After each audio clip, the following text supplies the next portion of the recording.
हिंदू धर्म ग्रंथों में आपने समुद्र मंथन और वासुकी नाग के बारे में पढ़ा होगा। अभी तक साइंस इसे एक कल्पना मानती रही है, लेकिन अब गुजरात के कच्छ से वासुकी नाग के अंश मिले हैं। बताया जा रहा है कि ये वासुकी नाग का जीवाश्म है। कच्छ से मिले सांप के जीवाश्म करीब 4.70 करोड़ साल पुराने हैं। इनका आकार डायनासोर से बड़ा होता था। वैज्ञानिकों ने इसका नाम वासुकी इंडिकस रखा है। वासुकी नाम भगवान शिव के गले में लिपटे हुए नागराज से लिया गया है। वही आइए इस खबर को विस्तार से जानते हैं।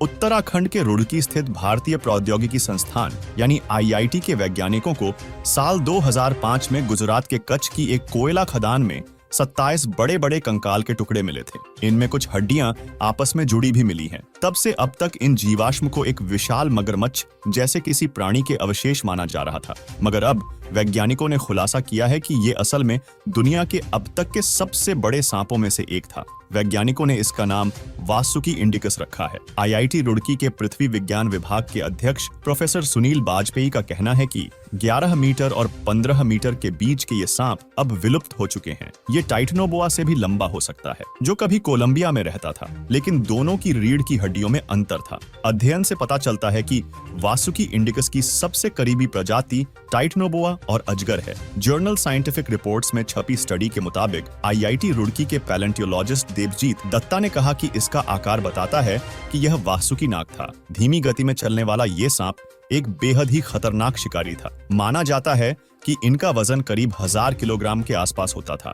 IIT रुड़की के देवजीत दत्ता ने कहा कि कच्छ में पानंद्रो लिग्नाइट खदान से बरामद इस सांप का जीवाश्म लगभग 47 मिलियन वर्ष पहले मध्य योसीन काल का है। तब डायनासोर युग का अंत हो चुका था। हमें वासुकी नाग की रीढ़ की हड्डियों का जो सबसे बड़ा हिस्सा मिला है वह 4.5 इंच चौड़ा है। इससे पता चलता है कि वासुकी नाग का शरीर कम से कम 17 इंच चौड़ा था। वही प्रोफेसर सुनील बाजपेयी का कहना है कि यह खोज जितनी वैज्ञानिक है उतनी ही आकस्मिक भी है। जीवाश्म 2005 में पाया गया था, लेकिन तब मैं अन्य जीवाश्मों पर काम कर रहा था, जिसके चलते यह ठंडे बस्ते में चला गया। 2022 में हमने जीवाश्म का दोबारा परीक्षण शुरू किया। शुरुआत में इसके आकार के कारण मुझे लगा कि यह मगरमच्छ का जीवाश्म है, लेकिन फिर हमें एहसास हुआ कि यह एक सांप था और यह अपने परिवार में सबसे बड़ा सांप निकला। वही आपको बता दे, वासुकी नाग वही सांप है जिसका जिक्र समुद्र मंथन में किया गया है। इसी की मदद से देवताओं द्वारा मंदार पर्वत को मथनी की तरह घुमाया गया था, जिससे समुद्र से अमृत और विष जैसे कई महत्वपूर्ण चीजें निकली थीं।